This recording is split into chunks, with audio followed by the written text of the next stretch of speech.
Welcome to the final lecture in the Trotskyism series. Richard, take it away. Okay. As I approach the final installment of the Trotsky lectures, I found myself wondering about the experience and wanting to sum it up. Overall, I've not been very satisfied. Much of the time, I felt like someone giving a visitor to the city a quick tour of the Metropolitan Museum. Does one attempt an historically responsible overview or just point out one's personal favors? If one opts for the latter approach, is there not a great danger that a personal response, an expression of what this means to you, may leave the visitor bewildered, just as an excessive expression of the appropriate art historical knowledge leaves one buried under a mountain of facts? I realize, just now used an especially problematic metaphor. I've analogized the history of Trotskyism to a museum. But undoubtedly, for almost all of you, this is probably exactly what it seems. It is a visit to a place where one goes to admire and contemplate the products of once living cultures of the left. Some of this may be beautiful and inspiring, but it is no longer alive. It has what Lionel Trilling called the sense of the past attached to it. But this metaphor was not my intent, or at least not my main intent. Rather, my main intent had been not to give a tour of the Trotskyism Museum with some eccentric personal comments, but rather to prompt the question about platypus. For the centrality of Trotskyism to platypus lies in the question no longer of what is to be done, but what can be done. If one can no longer be political in the sense that Trotsky was political, and that his disciples believed that they could continue, then what remains of the Marxist project? I have repeatedly emphasized the challenge that Trotskyism poses to platypus. Excuse me. In a previous lecture, I suggested that if the Trotskyist response to the regression of the 20th century seems quixotic, then platypus seems Menardian. We are both identical in one sense and radically different in meaning in another. This is the aspect of the lectures that has most frustrated me. What ought to be in the foreground, namely the political stakes, is what remains most obscure. Trotskyism was and remains a political project. The relationship between this political project, which I admit seems to me exhausted, and platypus, a pre-political project as we describe it, a project that as yet only aspires towards politics, is difficult to draw out. So I find myself endlessly gesturing. Part of the problem is that the way Trotskyism and platypus talk about themselves is so radically different. Immediately, one is struck by the difference of style. Trotskyism is exhortatory. It shouts at history. You are not over. Platypus is oblique, sometimes oracular. It seems to whisper mysterious hints. Trotskyism speaks of its continuity with the past. Platypus pretends that there is a blank slate. Each is a myth. The myth of continuity allows Trotskyism to cover its own necessary innovations. For us, the myth of radical newness allows us not to be overwhelmed by the burden of past failure. If I aver that I think of platypus as a post-Trotskyist in some fundamental sense, what do I mean by that? That platypus is a continuation of a tradition that has become a byword for sectarian irrelevance? Or is it rather that platypus makes no sense without Trotskyism? That all of our formulations about the death of the left are actually historically contingent on the exhaustion of Trotskyism? That Trotskyism cannot be seen by platypus as merely an attempt to keep Marxism alive, but rather the central attempt in the 20th century. Hence my anxiety that admitting the failure of Trotskyism is an admission of the failure of Marxism. This anxiety is not necessarily shared by others in platypus. It is perhaps not something one can argue for, but rather an intuition. I do not think that there was a better form of Marxism developed to cope with the problems of the 20th century. There are other Marxist traditions, above all the Frankfurt School, that supplemented, perhaps vitally supplemented, but nothing that can replace it. If Trotskyism has been inadequate, I think that it raises fundamental questions about Marxism. This final lecture nominally traces the history of Trotskyism from 1953 to 1963. These dates were chosen based on the beginning and the end of the split in the Fourth International. The first date, however, also coincides with the death of Stalin, Trotsky's great antagonist and the victor of the inter-party struggles of the 1920s. The death of Stalin would have a paradoxical effect on Trotskyism. On the one hand, it led to a process of de-Stalinization in the Soviet Union, and even more importantly, the Western Communist parties, which gradually removed the anathema against Trotsky, the impossible subject, as Krasow called it. And that was obviously good for Trotskyists. But like the expansion of Stalinism as a result of World War II, it also led to confusion and a lack of focus.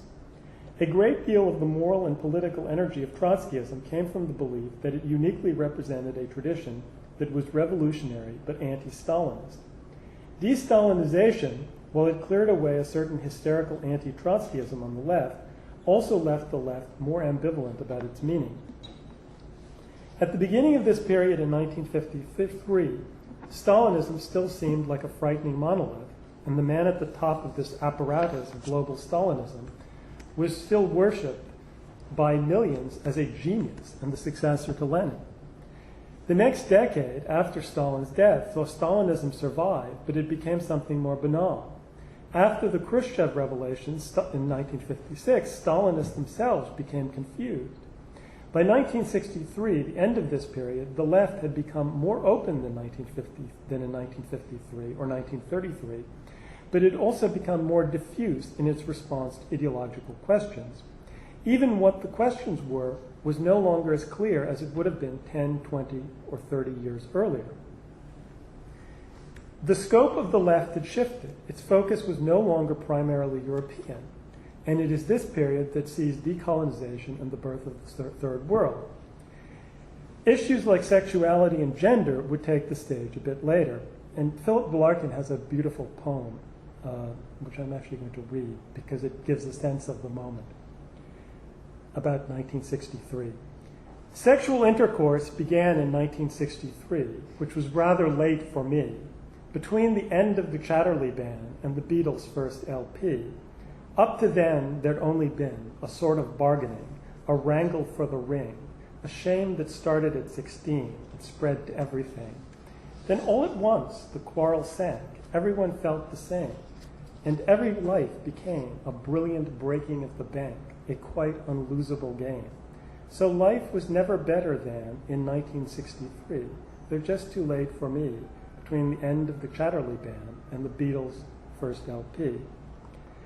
But to go back now from sexual freedom and poetry, which are the aims of Marxism, back to politics, which are its means, though I think that for many people in 1963 on the non-Stalinist left, that sense that life was beginning to be beautiful was particularly people who were young then, was a common sense. So going back to this third world point, since in our time the category third world is overlaid with racial and economic aspects, it has to be pointed out that in its origins the idea of the third world bears a striking resemblance to the idea of the third camp of people like Shachtman. In other words, it's the first world of the West, the second world of the Soviet Union, and the third world like the third camp of the... But whereas Shachtman et al. Were still obsessed by the problem of the Soviet Union, the logic of third worldism, as opposed to third campism, was to move away from the centrality of the Soviet Union. The Russian question, as the Sparts still charmingly called it in the late 1980s, no longer mattered. In college, in the late 1980s, I would meet people who did not know what they thought about the Soviet Union and did not really care because the Russians were white people who lived in a gray, dull world. What really mattered to them was Cuba and South Africa and Palestine.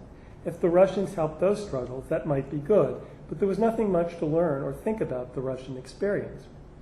Of course, in its prejudices, such attitudes were unconscious Stalinism, but to have called it Stalinism would have puzzled the people who held those attitudes. Furthermore, similar political positions could be arrived at by people who came originally even from a Trotskyist tradition. The ISO, for example, comes from a third campus tradition and is now definitely third worldist. But now I would like to briefly recapitulate the trajectory of Trotskyism that we've been tracing. In the previous lectures, we've traced three stages in the evolution of Trotskyism. In the first phase, after Lenin's incapacitation and death, Trotskyism sees itself not as Trotskyism, but as the struggle to continue genuine Leninism in the Communist International.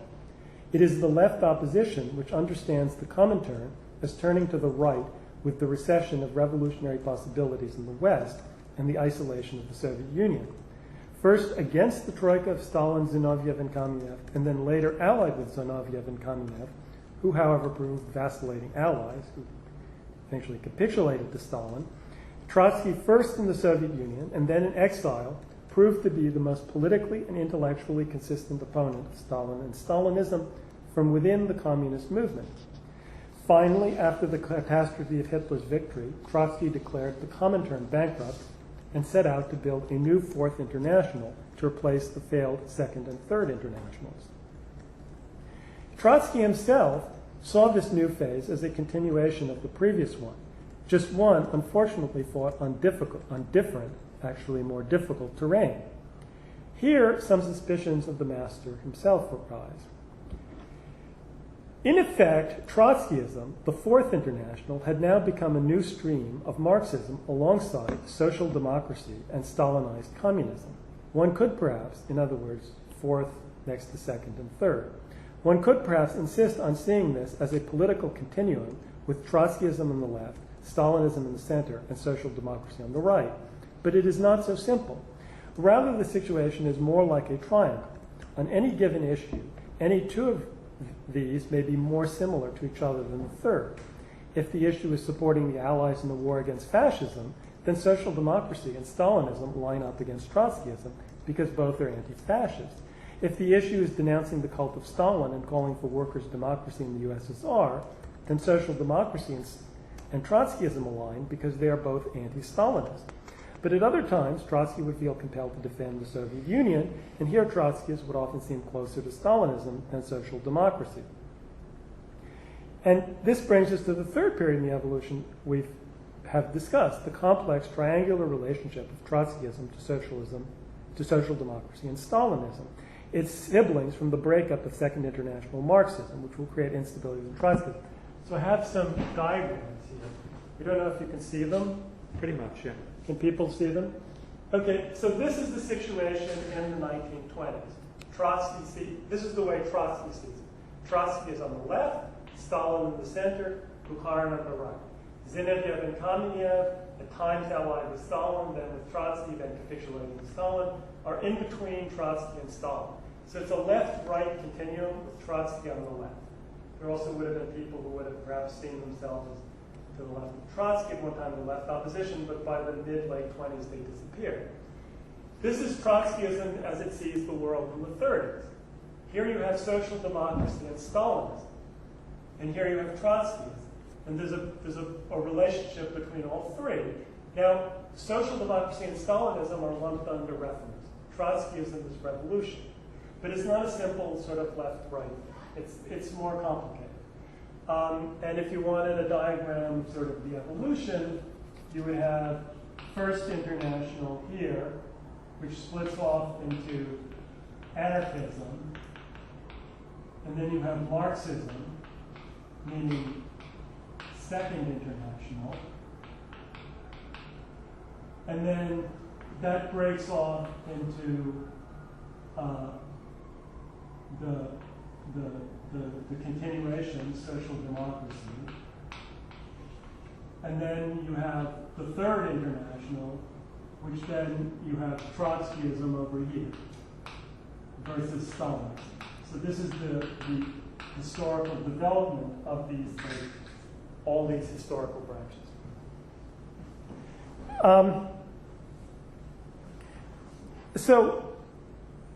You have the complex triangular relationship of Trotskyism to social democracy and Stalinism, its siblings, so to speak, from the breakup of Second International Marxism after 1914, will create instability within Trotskyism after the period of the 40s.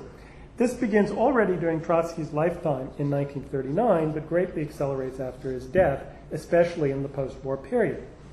The disintegration of Trotskyism tends in either the direction of a capitulation to social democracy, Stalinophobia, so you could pull Stalinism, or social democracy rather, or Stalinism and Stalinophilia.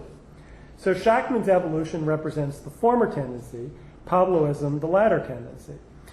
This problem of Trotskyism in mid-century is by no means a simple one, and there is no clearly correct approach.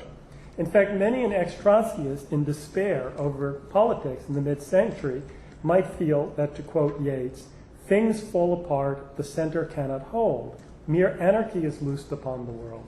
The blood-dimmed tide is loosed, and everywhere the ceremony of innocence is drowned. The best lack all conviction, while the worst are full of passionate intensity. Yeats actually wrote that at the end of the First World War. But there was a reaction, one might say, against the passionate intensity of the 60s, a temptation perhaps too glibly criticized by the New Left of those who had been political in the 30s and then became suspicious of the passionate intensity of the 30s, which would once again return to fashion with the 60s. And incidentally, I'd like to correct here a misimpression. In the discussion afterwards in Chicago, the last session, and by the way, you should all be listening to the recordings of the discussions in Chicago. They're excellent and they're a vital addition to these lectures. You get much more out of them if you listen. During a presentation on Mendel's Why the Soviet Union is Not State Capitalist, which was described as an apologia for the bureaucracy, Chris suggested that I might have a Mandelite perspective here and that this might be a point of difference between us. Once again, I wish to make clear that my objection to state capitalism is that it's intellectually dishonest. Although Mandel would at times certainly lean in a Stalinophilic direction, the issue here is not one of politics but analysis, and I do think that politics and analysis can and should be separated. And here I think Mandel's analysis is basically the same as that of the Sparks and Trotsky. And to the extent that Trotskyists have tended to substitute loyalty to politics and programs for analysis, this has, in my view, contributed to hollowing out of Marxism. It was not a good thing, for example, that Cannon took the right position but ended up denying reality. So what I'm not defending is a Mandelite perspective. In fact, I'm not so much saying that Mandel is correct on anything other than the negative point about the Soviet Union not being capitalist.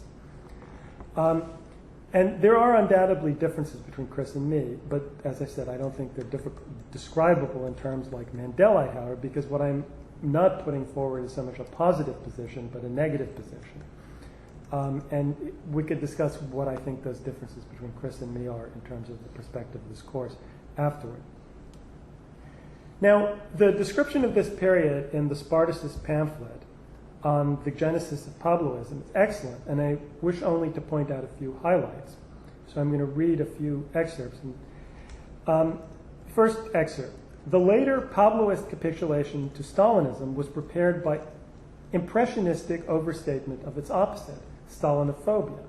In November 1947, Pablo's International Secretariat wrote that the Soviet Union had become a worker state degenerated to the point where all progressive manifestations of the remains of the October conquest are more and more neutralized by the disastrous effects of the Stalinist dictatorship.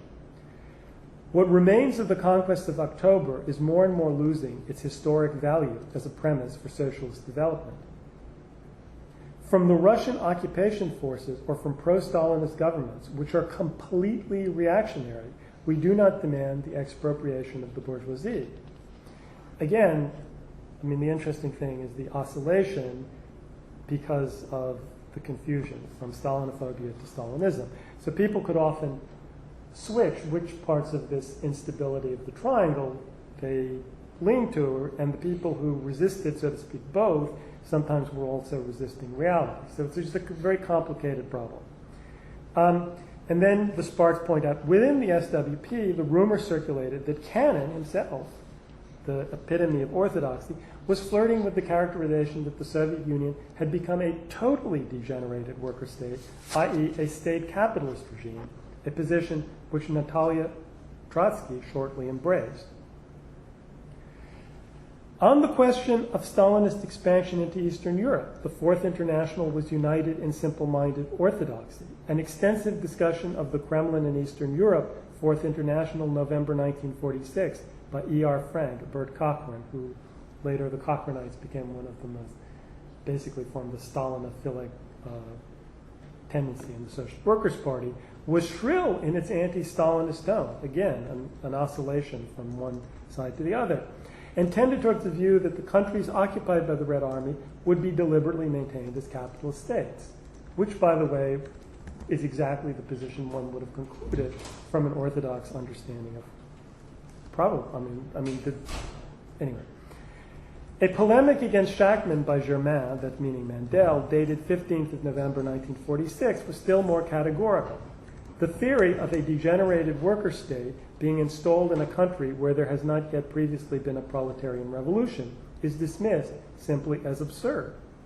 And Germain rhetorically queries, does Shachtman really think that the Stalinist bureaucracy has succeeded in overthrowing capitalism in half our continent? Fourth International, February 1947. The Spartacists comment quite correctly. The methodology here is the same as that pursued more cynically by the International Committee in later years over the question of Cuba. Perplex, then deny reality. With the difference that the class character of Eastern Europe, with capitalist economic institutions, but the state power held by the occupying army of the degenerated worker state, was far more difficult to understand.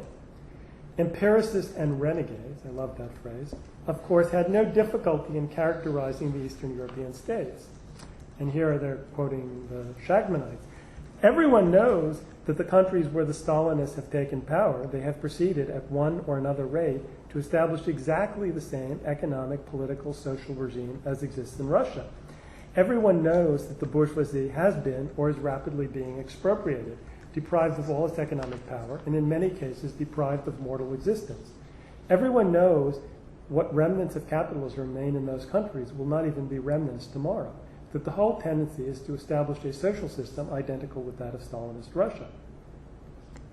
And they go on and just read one more passage. I'm assuming that you've all read this, so we can discuss it, but I want to highlight these passages because I think they get at the key of the problem. The post-war stabilization of European capitalism, the emergence of the Stalinist parties as the dominant reformist workers' parties in Europe, the expansion of Stalinism in Eastern Europe, apparently flying in the face of Trotskyist analysis that Stalinism could only betray, the destruction of capitalism by peasant-based nationalist Stalinist formations in Yugoslavia.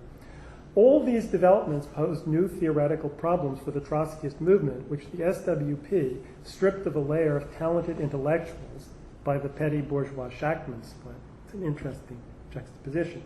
The talented intellectuals were the petty bourgeois empiricist renegades.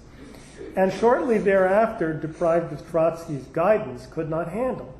The SWP's immediate response was to retreat into a sterile orthodoxy stripped of real theoretical content, thus rendering its isolation more complete. And as was previously discussed in other lectures, the real question that is avoided here in an otherwise spot-on analysis, it's a very good piece, is why empiricists and renegades, they are necessarily petty bourgeois, of course, since the working class apparently never generates empiricists and renegades, could so clearly perceive reality, but orthodox, upstanding Trotskyists had to retreat into a sterile orthodoxy. Was this merely an unfortunate temporary problem, or did the divergence of reality from Trotsky's predictions show a deeper theoretical limitation of Trotskyism? In particular, what did it mean that a degenerated worker state could be installed in a country where there had not yet previously been a proletarian revolution, when theory inclined Trotskyists to dismiss this as, quote, absurd, unquote, the earlier Ernest Mandel of 1947, not 1951.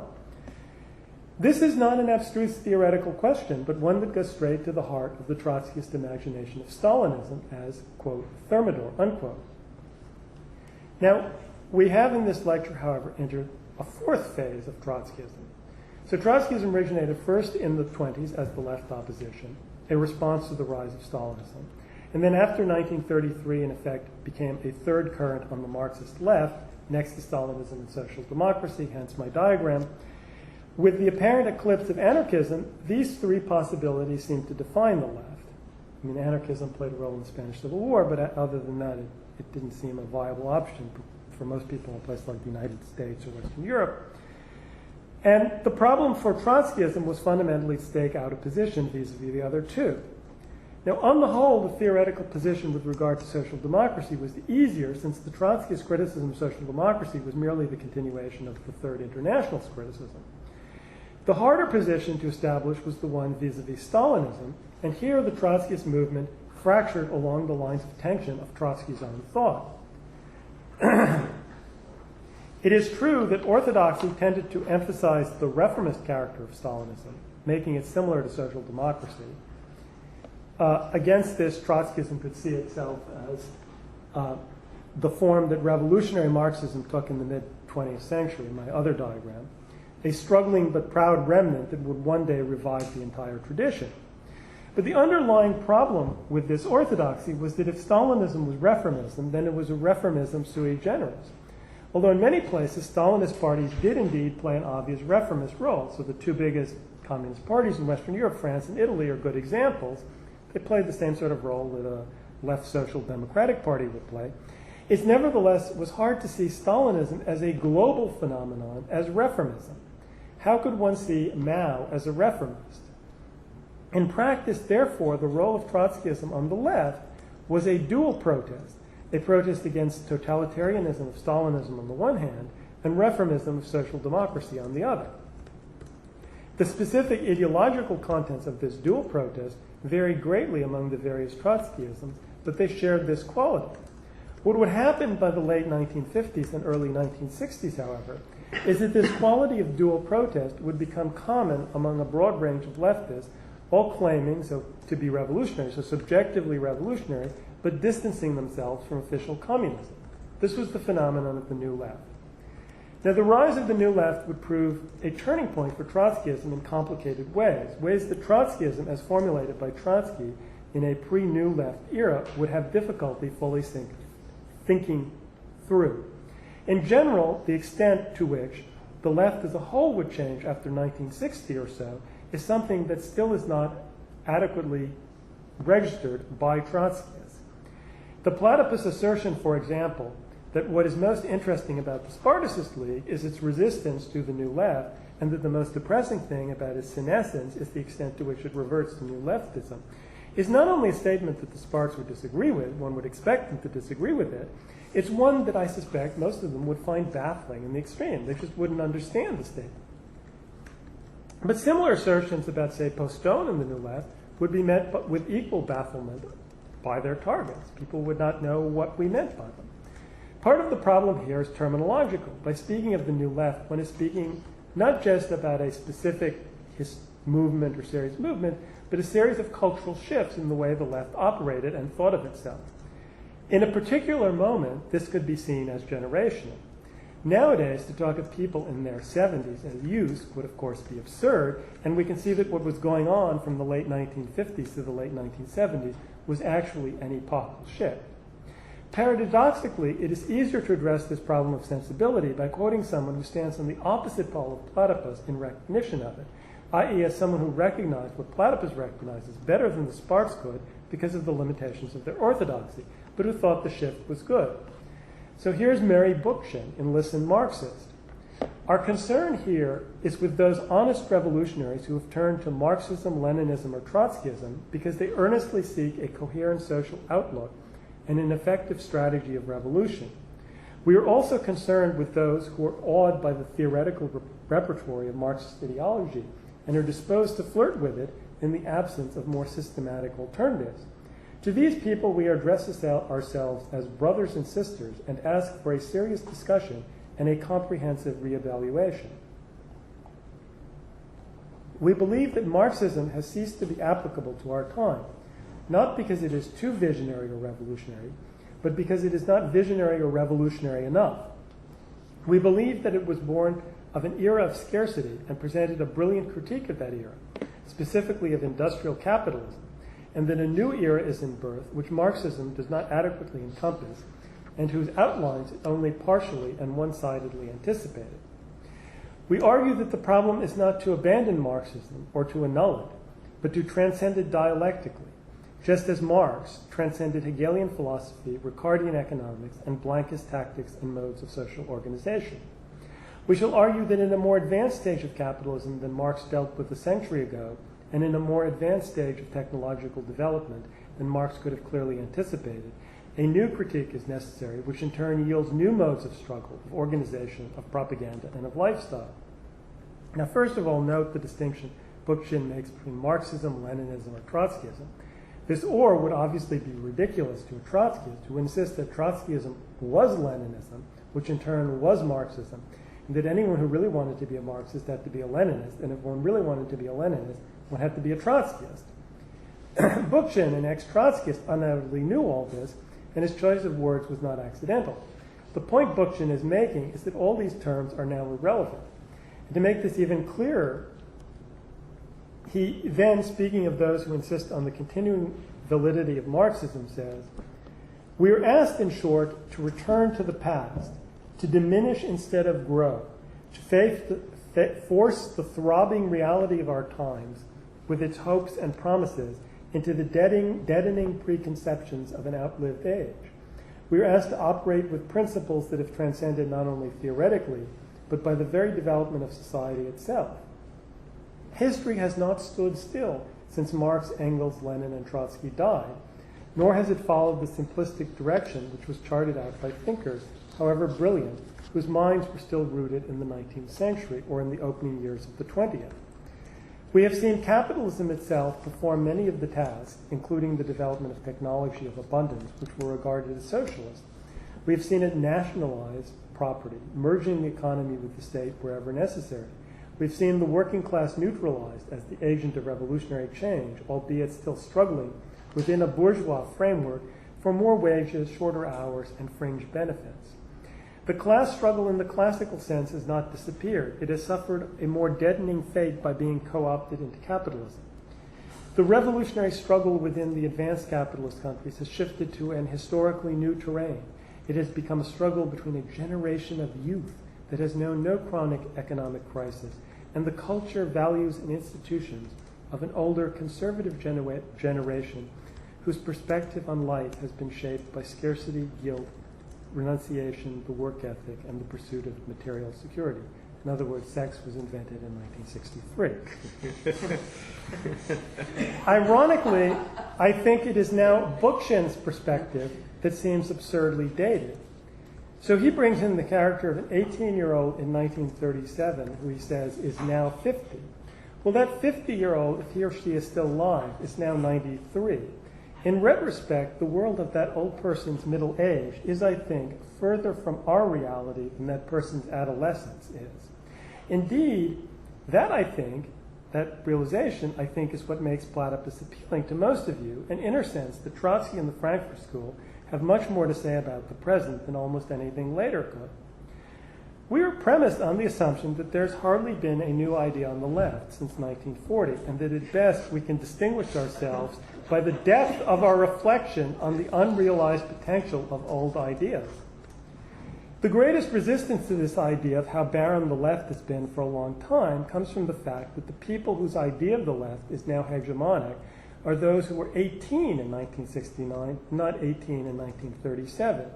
Instead of saying, as Bookchin does, we are asked, in short, to return to the past, to diminish instead of grow, to force the throbbing reality of our times with its hopes and promises into the deadening preconceptions of an outlived age, Platypus can say, we are forced, in short, to return to the past, to grow instead of to diminish, to force the pallid pseudo-reality of our times with its despair and pseudo-activism into a painful but hopefully awakening contrast with the once rational hopes of a more vibrant age.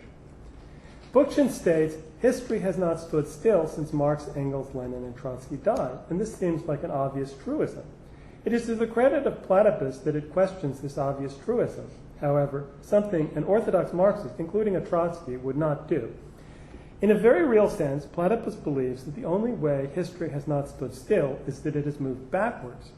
If this process continues, then history, in the sense Marxism means it, will completely cease to exist, and both Marxism and the object of its critique will vanish unredeemed, a remarkable accident on a perhaps unremarkable planet. For to Platypus, what makes it possible for history to, quote, go forward, unquote, is the existence of the left. Only in a purely negative sense do we have any advantage over Marx, Engels, Lenin, and Trotsky. We can understand the significance of their absence more. Here, too, one might say something about being on the left. To be on the left is not the opposite of being on the right. The central assumption of the right is rather that the left does not actually exist at all. The right sees the entire worldview of the left as either a cynical hoax, the Bolsheviks were just power mad, or a form of helpless stupidity. So all leftists are either con artists or dupes. In this respect, the awareness that the left is dead might in and of itself, even be true, be a form of right-wing consciousness. So that's a problem for platypus to think about that. Now, a central characteristic of much of the New Left was anti-anti-communism. Although this was directed primarily at anti-communist Cold War social democrats and liberals, and subjectively represented a move to the left, it also effectively negated the difference between Trotskyism and Stalinism. For anti-anti-communism in practice amounted to anti-anti-Stalinism. The effect of this anti-anti-communism would be first to disarm the New Left vis-a-vis apparently new forms of Stalinism, particularly Maoism, and then later, as a reaction against this, to lead it into a mindless anti-Stalinism in which even the most reactionary forces could be imagined as liberating as long as they were fighting Stalinists, like in Afghanistan. One might say that the New Left misrecognized its own time and the relationship of the 60s to the 30s.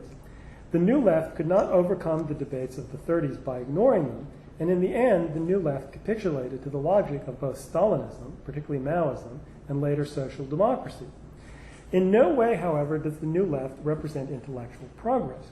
Indeed, the New Left is ultimately the manifestation of what Chris rightly called the obscurity of the mid-20th century. It surrendered easily to an impressionistic reading of its moment and garbled the earlier history of the 20th century. Bookchin was quite right that all the old crap, he meant Marxism, was returning, but he misdiagnosed the problem. It was not intellectual conservatism that brought Marxism back, but the unresolved symptom that brought back an eclectic Marxism that combined flashes of insight with terrible muddle-headedness. The great tragedy of the 60s left is that it could not find its way back to Trotskyism. Not so much the idea of Trotsky, the intransigent revolutionary, but rather Trotsky as a critic of the left from within. It thought falsely that the old problems were gone and that Trotskyism belonged to the old. We, of course, have a different problem. We are the inheritor of the 60s misrecognition of themselves, which means that we are tasked with both untangling ourselves from the legacy of the 60s and seeing how the 60s misunderstood the 30s. Even the path to Trotskyism that was still available in the 1960s is no longer available to us. The interest of the Sparts is that, to us, is that more than anyone else, they seem to recognize this at that time. The problem is that they did not perhaps recognize the extent to which they too were products of their moment. That is to say, neo-orthodox, not orthodox. Now, mentioning the problem of the 60s seems paradoxical vis-a-vis Trotskyism, for it was just at this time, in the early to late 60s and early 70s, that Trotskyism underwent a boom. In many countries, including major ones such as Germany, Trotskyism is almost entirely a post-1968 phenomenon, with little or no connection to any previous Trotskyism. There are a lot of countries for which that's the case, probably most countries in the world. Trotskyism took off during this period, however, by adapting itself to the zeitgeist. So a young person encountering the ISO today thus encounters a nominal Trotsky and Trotskyism through several removes. First of all, Cliff was not Trotsky. Secondly, the international socialist tradition of the 60s and 70s was less interesting as a symptom than Cliff when he was formulating his theory of state capitalism at the height of the Cold War. Finally, the Stalinophobia of the international socialists, SWP, ISO, etc., during the Cold War represented a vastly better phenomenon than the pro-Islamist apologias of the present. To explain what has happened here is complex, however. The storylines are tangled, and those who might tell them have no clear interest in doing so. So the problem here cannot here be reduced simply to degeneration. On the contrary, a narrative of degeneration presupposes that there is always a correct revolutionary line which revolutionary organizations tell them to fall away from, only due to alien class pressure. My sense, by contrast, is that the failures of the left are due above all to the inadequacy of its ideas and its failure of nerve. It is a cliche of the radical left, but especially of Trotskyism, it's a problem with Trotskyism, that one is always capable of choosing to be revolutionary, to be on the left side of history. That this choice is possible is, however, simply assumed. But one of the lessons of the disintegration of Trotskyism in mid-century is that which way is left is not always clear, and this may be because the category of left does not always exist. It didn't, after all, for most of human history. Now, to me, above all, a single question remains predominant in this overview of Trotskyism. Was Trotsky right about Stalinism? Was it Thermidor? I've always been troubled by this metaphor. To begin with, the real Thermidor, the Thermidor of July 27, 28, 1794, whose 218th anniversary is today, well, it's actually the anniversary of the execution of Robespierre. The 9th Thermidor would have been yesterday. So the real Thermidor has always seemed to me inevitable. I cannot see what sort of policy would have avoided it. You know, a shift by the Jacobins to the left towards an incipient socialism. I mean, I just don't see a way that Thermidor wouldn't have happened. But furthermore, the Jacobins were defeated by their political opponents, whereas Stalinism seemed to grow within the heart of the Revolutionary Party. So Robespierre went to the guillotine, Lenin was embalmed. This is not a minor difference. It was precisely the claim of Stalinism's continuity with Bolshevism that has wreaked such havoc. But if Stalinism was not Thermidor, and I find it hard to understand, for example, say Castro and Mao as Thermidor, then what was it? The alternative answers given in the mid-20th century that took for granted the permanence of Stalinism, i.e. bureaucratic collectivism and state capitalism, no longer hold water after 1989-1991. And even leaving aside the complicated problem of how one understands China today, the future of the world, barring the dramatic return of Marxism, seems clearly to belong to the normal capitalism that Marx analyzed in the 19th century, not some new form of class society, as many thought in the mid-20th century. Trotsky's views in the 30s on the essential instability of Stalinism have in the long run been empirically confirmed. But like 1917 itself, Stalinism retains a deeply mysterious element.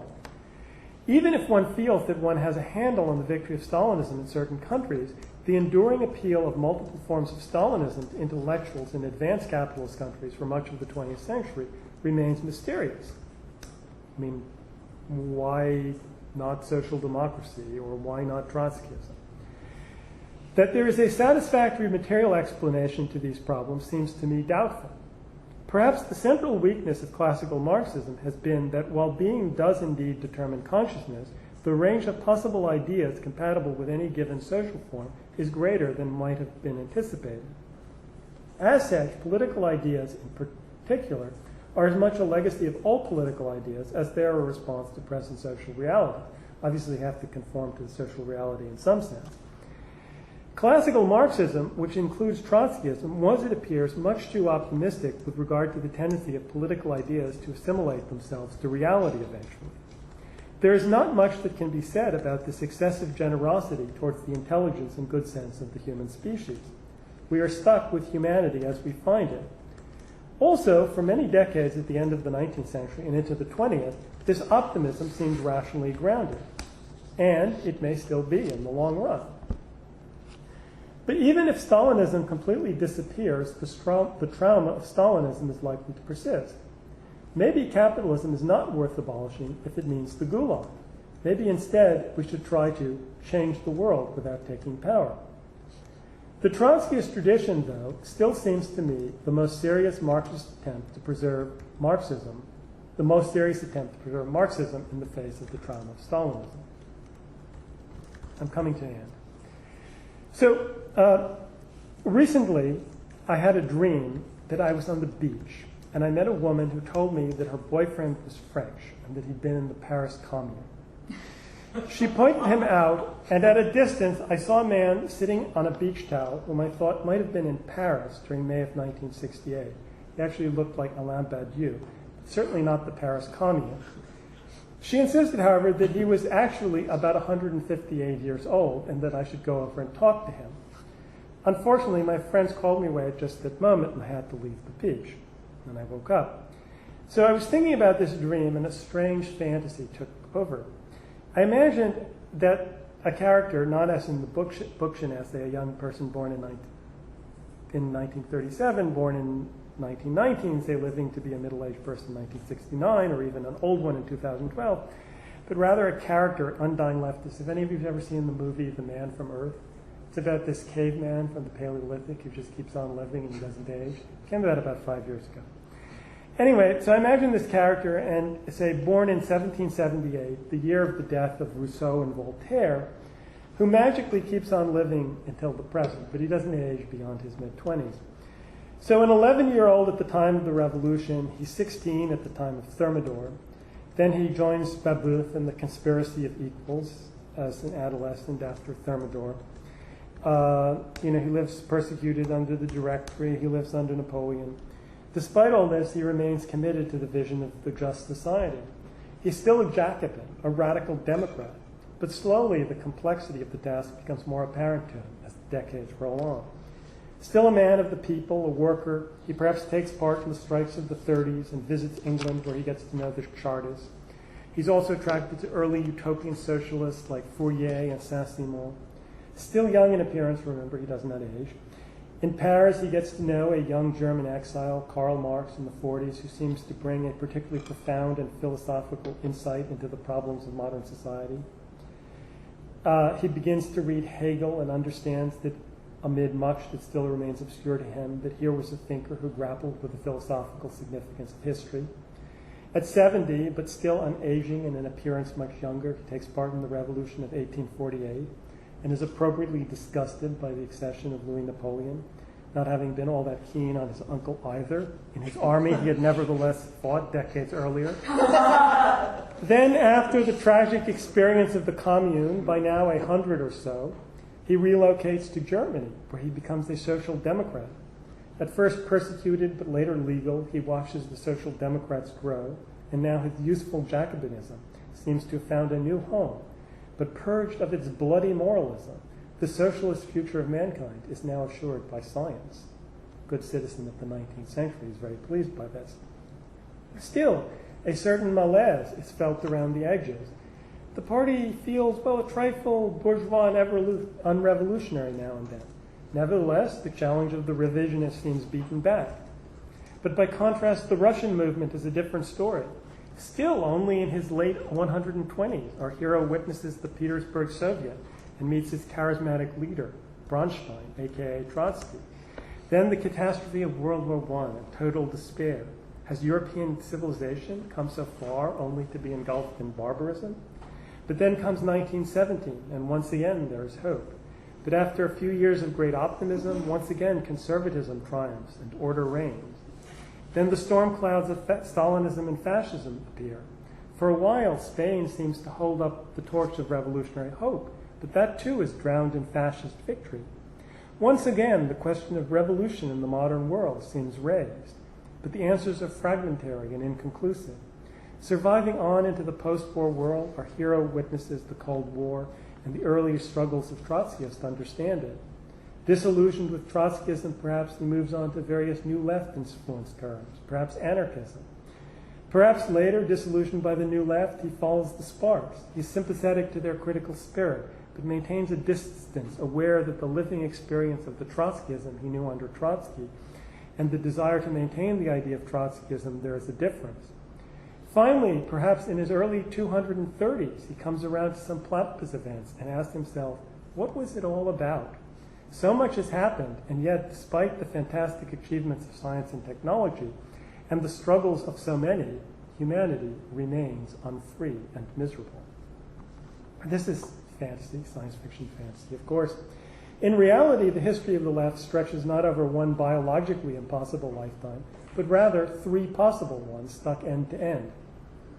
By the way, consider, for example, the character of George Ladebor, who fought in the Franco-Prussian War, started out as a bourgeois liberal, joined the Social Democrats, opposed World War I, became a founder of the Independent Social Democratic Party, survived fascism, and lived until the age of 97, dying in 1947, his last political act being to call for support of the Social Democrats and Communists in the Socialist Unity Party that would become the governing party of the German Democratic Republic. So, one very long life. Not quite the 230 years, but anyway, it's my fantasy. So in telling the story of Trotskyism in this eccentric and wildly partial, in both senses, fashion, I've been acutely aware that Trotskyism has already lasted a lifetime. Indeed, more time has elapsed since Trotsky's death than Trotsky lived. But this long life of Trotskyism is clearly a problem, but the nature of the problem remains obscure. I mean, I want to say one thing about this notion that the idea that the left and that the struggle for human freedom is only 3 lifetimes old shows how new the idea of freedom is in human history. So this long life of Trotskyism is clearly a problem.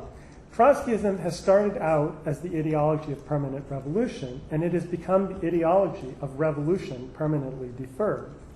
This has given it a constantly renewable source of energy, but it has made it into a strange object. I do not imagine that Platypus could live so long as Trotskyism has. On the contrary, unlike Trotskyism, Platypus remains acutely aware of our mortality as a political tradition. We are young now, but we will age, and I don't mean personally, I mean organizationally and intellectually. Unlike Trotskyism, we cannot freeze our hopes into perpetuity with the revolution constantly deferred by fresh betrayals. Platypus belongs precisely to our moment in a way that Trotskyism does not. This is perhaps our justification. Uniquely, on what remains of the left, we belong to the present. Let us make use of it. Okay. Questions? Go ahead, Russ. Nothing. Oh, okay.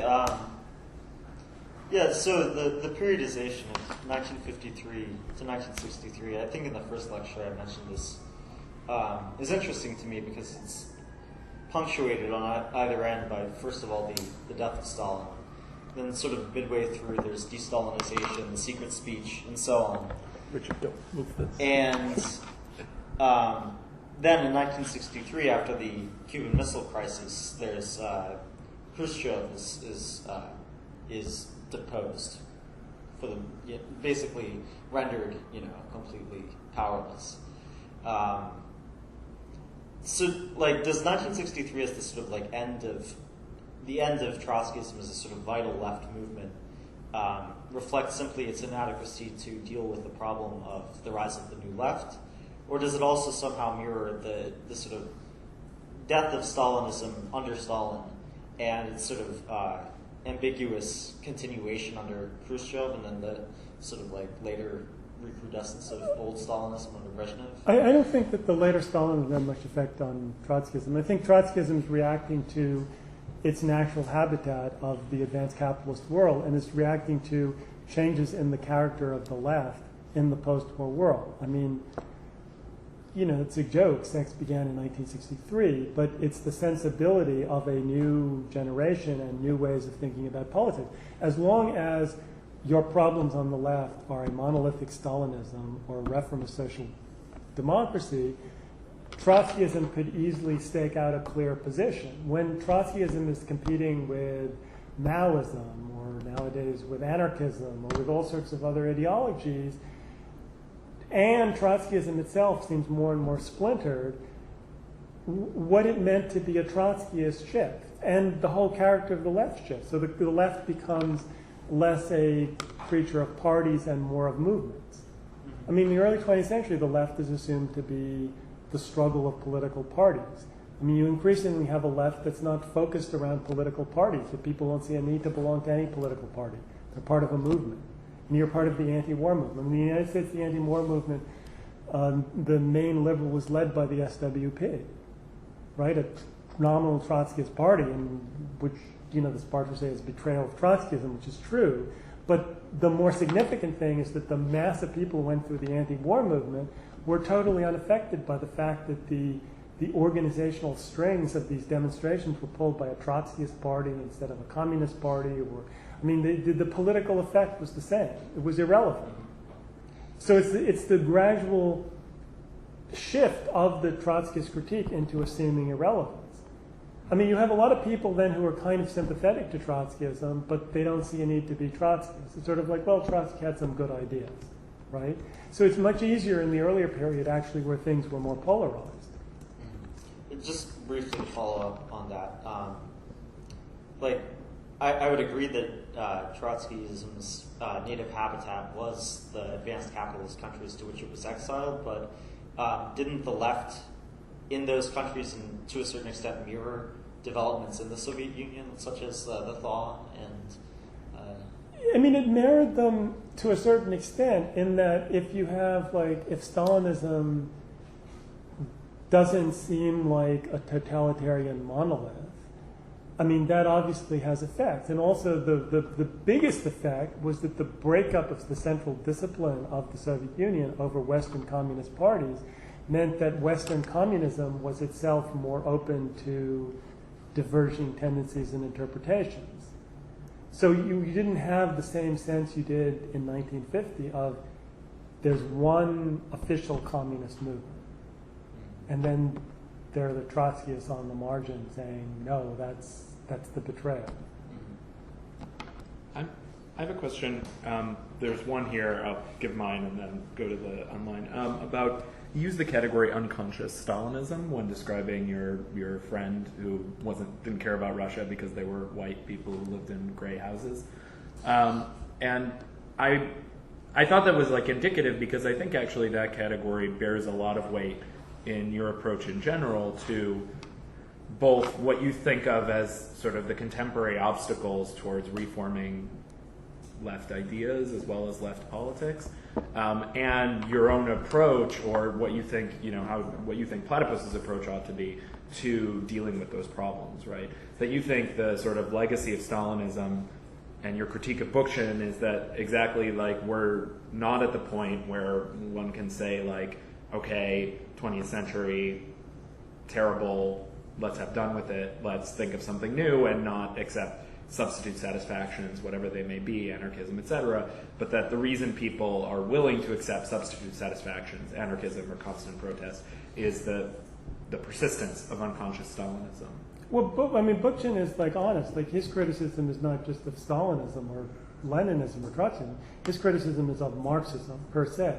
So Bookchin is making a criticism of Marxism, saying Marxism is outdated. I think that particular moment where we feel, oh, we live in this society of great abundance, and Marxism is this archaic, like, ideology of the late 19th, early 20th century. I think that moment, in a way, has passed. So I don't think we have the sort of sense of the throbbing possibilities of the present.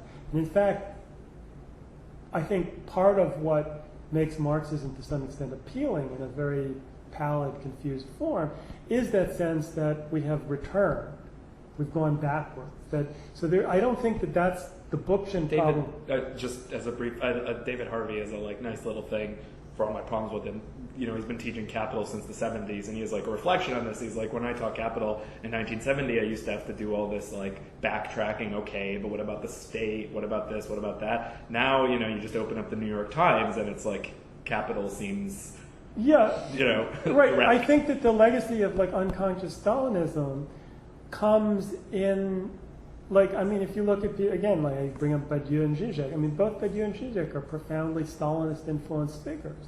I think that there are all sorts of ways in which Stalinism or an equation of Stalinism with Leninism and the Bolshevik Revolution, so either in fear or in negation, that it distorts the history of the left. That I don't think that the Trotskyist critique of Stalinism has gone very deep. I think that there's a sense that Trotsky opposed Stalin, but I think that there is a tendency to do the Bookchin maneuver, Marxism, Leninism, Trotskyism, whatever, that it's the old left. And I think that the point I was making about the problem of the new left, that our problem is that it's the way the left of the 60s and 70s didn't understand, quote, the old left, meaning the left of the 20s and 30s. I use the 30s and 60s, but it's really also the problem of, as Chris very accurately pointed out, of the 20s and the 70s. The way it didn't digest those experiences, and we're stuck with the absence of that digestion of experience. And in the 60s, a return to Trotskyism would have meant something very different from what it could mean now. The possibilities would have been much different. Okay, so let me do, there are a couple questions here, and then Lisa will come to you. So this is from someone named Spartacist, who I don't know who that is. But anyways, the question is, Richard, what would you say are the most important differences between Chris Catrone and yourself in regards to the content of this course? Oh, I was glad someone asked me that question. So I think that there are two tendencies on which we tend to differ slightly. One difference has to do with the relationship of Trotsky and Lenin. And it's not an absolute difference. I think that Chris tends to feel that Lenin as a figure is more separable from Trotsky than I do. So I think that the problem of Leninism, I tend to subsume the problem of Leninism into the problem of Trotskyism. Chris does not. I think that's one important theoretical difference. I don't know that that leads to any political difference, but it is a different way of thinking. I think also that I tend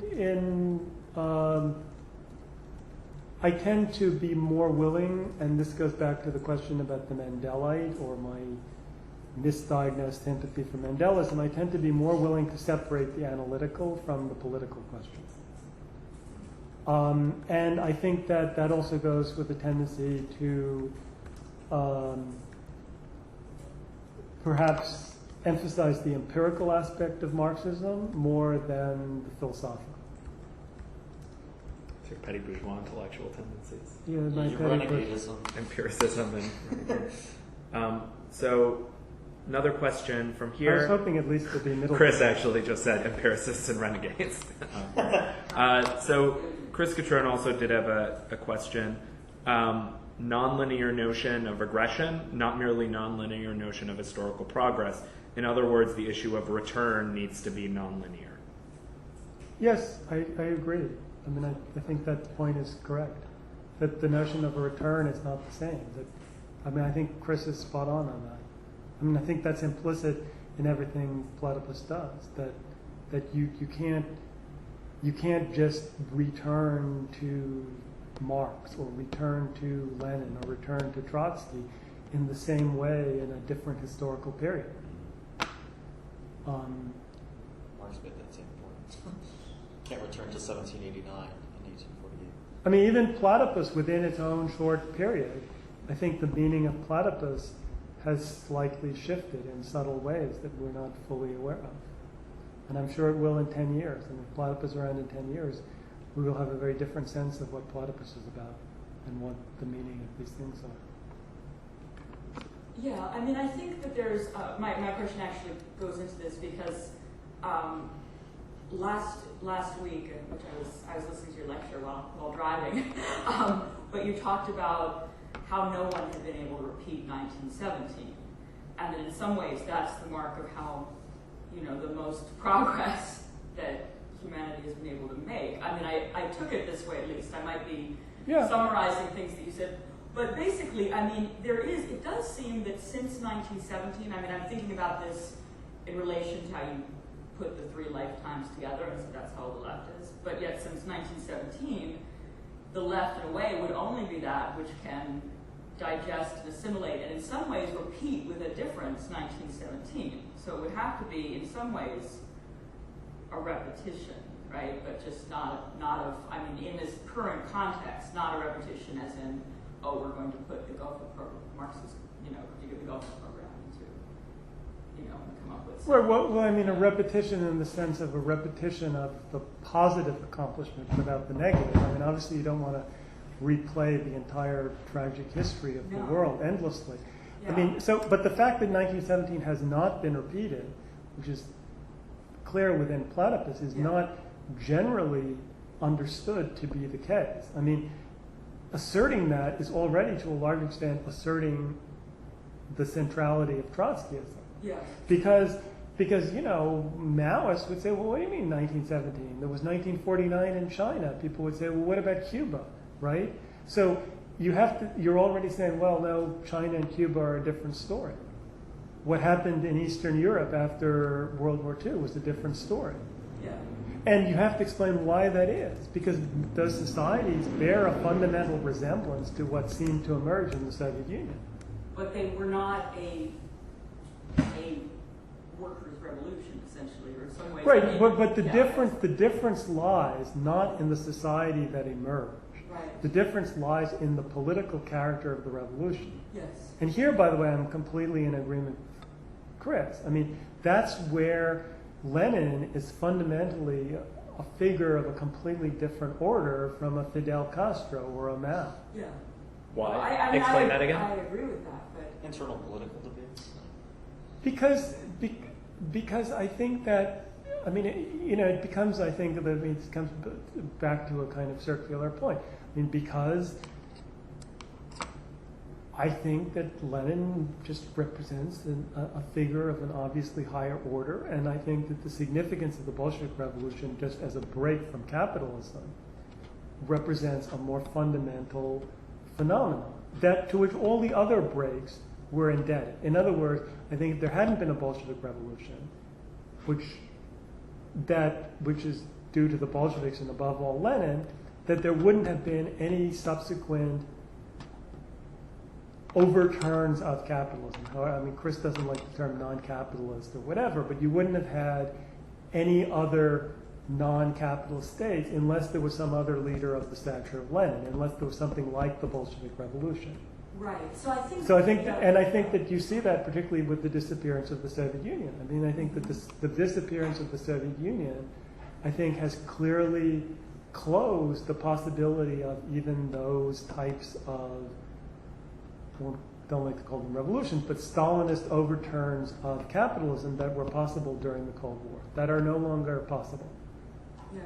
So as a follow-up question then, I mean, what I'm taking to be, in some ways, your emphasis on Trotsky is precisely that he survived. He was the only Second International Radical who survived 1917 and carried on that legacy, and that some aspects of Trotskyism are important precisely for that reason, that even though they embody something of, I mean, if there's any possibility, they embody, you just said about But what I think Trotskyism has two aspects. One is it embodies a memory of an earlier left. Like, even in its most distorted sectarian form, unfortunately, it seems sectarian to embody that memory, but it does. The other thing that it does, and this is again my emphasis on the problem of Stalinism, that I think that for all the flaws that I feel, the incompleteness of Trotsky's response to Stalinism, that is not to me a fully satisfactory response. The problem of thinking about Stalinism as thermidor, it still seems to me the best response that Marxism has produced in the 20th century. Right? And that's why, for example, I don't think that other Marxist traditions that have other insights, like in that sense, the Frankfurt School doesn't have a theory of Stalinism. It doesn't, I mean, it wasn't something that the Frankfurt School really formulated or that can be used the way Trotsky's understanding of Stalinism. And I don't see any other theory of Stalinism within a Marxist framework that seems to me anywhere nearly as plausible as Trotsky's understanding. Despite the fact that on many fundamental points, particularly timing, Trotsky was wrong, and that the central metaphor that he brings up, the metaphor of thermidor, is deeply problematic. But again, I don't have anything better to suggest. And the people who thought they had better ideas, I think were wrong, more wrong than Trotsky. And I think that, again, that's been empirically confirmed. So Stalinism wasn't some new stable form of class domination.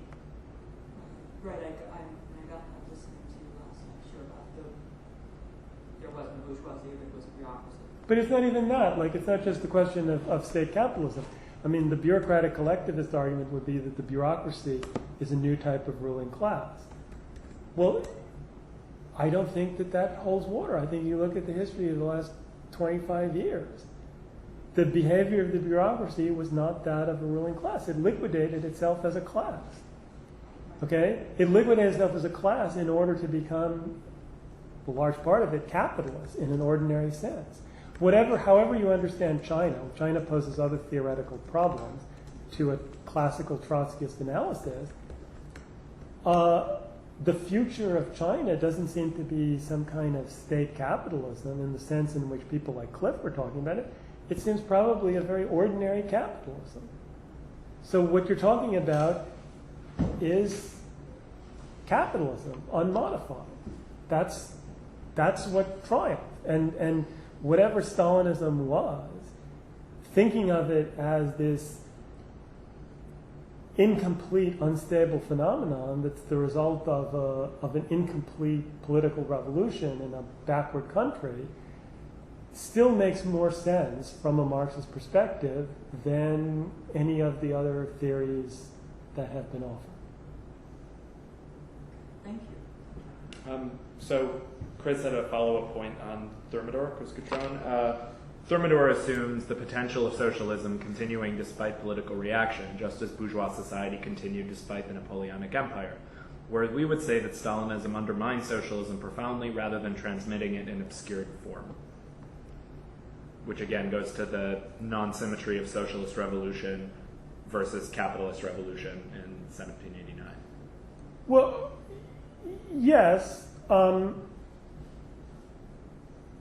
Although, I mean, the two problems with that. I mean, one is the sense in which Stalinism undermined socialism is that it undermined the idea of socialism. I mean, the problem is with that judgment is that in certain ways the collapse of Stalinism also undermined socialism, very obvious ways, so that to defend the idea of a planned economy is much harder now than it would have been in the mid-20th century, because people say, look, it's a failure or it's totalitarian.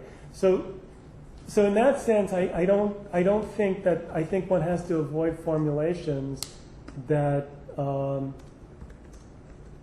Stalinism was completely reactionary. I think in that sense that the sort of tension in Trotsky's thought has validity, and I'm more sympathetic to that as time has passed since 1989. That the earlier up through 1991, I would have been more sympathetic to Stalinism's completely reactionary character, and now I see it as like a very ambiguous problem. I mean, one of the paradoxes of post-war social democracy, despite the hostility of social democracy and Stalinism, is that the success of social democracy in Western Europe was largely predicated on the victory of Stalinism in Eastern Europe. But I have a question, and this goes back to the kind of mission of Platypus and the relation of, so, I mean, it was brought up, I think Ross mentioned that, Marx seeing new tasks that are being created in the mid-19th century. You're saying that Marx looked at the empirical world around him, right? So if we, in some sense, live on like the wreckage of the broad history of the left and of all the left institutions started in the 19th century, like Marx, to some degree, was standing on like the wreckage of the French Revolution, the tradition of bourgeois radicalism. Why is it? It would seem that the analogous thing to do would be exactly to sort of ask the question about, well, what is the nature of our period?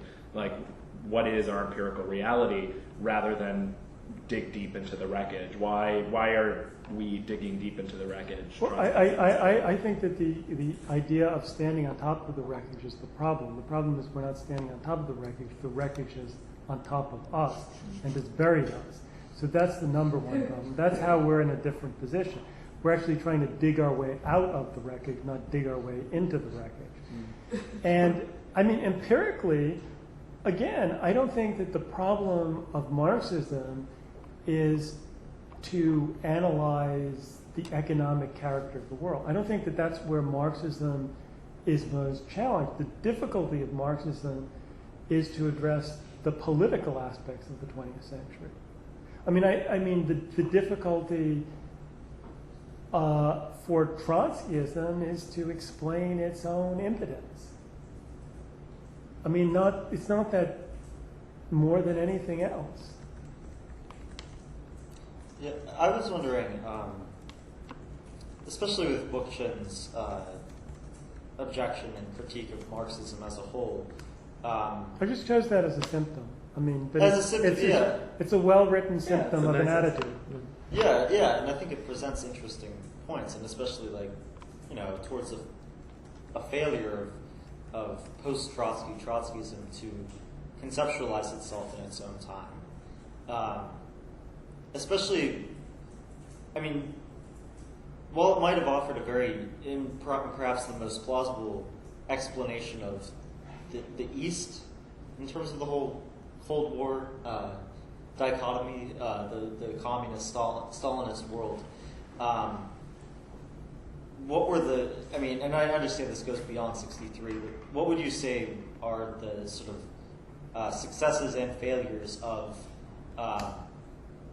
post-63 Trotskyism to either conceive of the semi-stable world of Keynesian Fordism, where there wasn't really that much of a crisis and until the 70s, and then subsequently the seemingly never-ending crisis of neoliberalism. I know that late Capital by Ernest Mandel is often held up as I think that Ernest Mandel's career as an economist is symptomatic in a good sense of the seriousness with which Trotskyists could still take Marxist economics and try to make it relevant. And of people whom we would admire, not necessarily Trotskyists, but people like Moshe Machover came from a kind of semi-Trotskyist Israeli background. Someone like Kleiman from News and Letters it's not a Trotskyist exactly, but it's kind of an ex-Trotskyist background. So I think that's where you get most of the serious Marxist economics. I don't think that. Bookchin's predictions and Bookchin's view of his historical moment, I think, has been refuted by the last 40 years. So stability and abundance, no crisis. Well, I don't think abundance has been empirically refuted. It's just that, somehow. Well, accessibility to the abundance. Yeah, exactly. So, that's what we're talking about. Which was always that the capitalist economy really could produce incredible amounts of wealth was not the issue of Marxism. It's the question of whether human beings in general would be free to enjoy that, and whether builds palaces but forces workers into hovers. Right. So I don't think that really needs to be. Are there more questions from? We've been disconnected, unfortunately. New School's internet seems to be down. So, for now, we're amongst ourselves. Wait, when did? Just 3 minutes ago. Okay. Do you want to take a break? Do you want to call Chris? Okay, then I'm going to stop the recording. Should we? I guess the gods of the internet have spoken. Here, one sec. I might be able to get back on. One second. Not to be. No longer.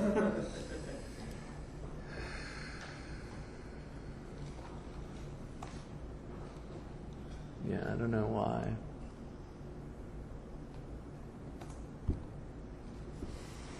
Okay, so I guess we're going to end here. Goodbye, gods of the internet. Thank you, Richard, and we'll continue the discussion after a break.